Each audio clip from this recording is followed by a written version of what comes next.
Assalomu alaykum aka, yaxshimisiz? Qafasingizni bitirib ko'chaga olib chiqib qo'ydim. Xudo xolasa mana eshigi mana bu yerda bo'ldi.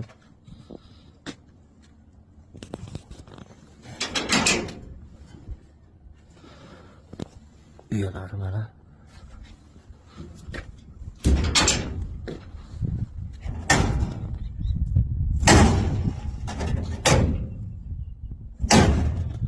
Doy idishi.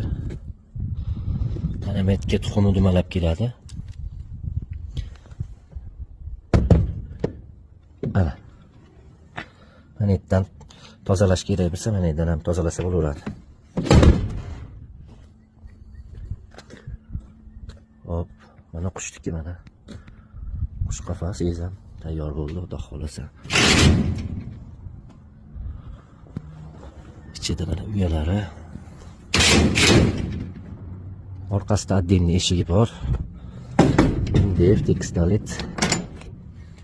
Bu yerdan axlatini olganda ishlaydigan orqa eshigi. Bola-bolasiga qarash kerak bo'lsa orqasiga eshik qilib qo'ydik. Xudo xolasa bu ham cho'tga chiqdi.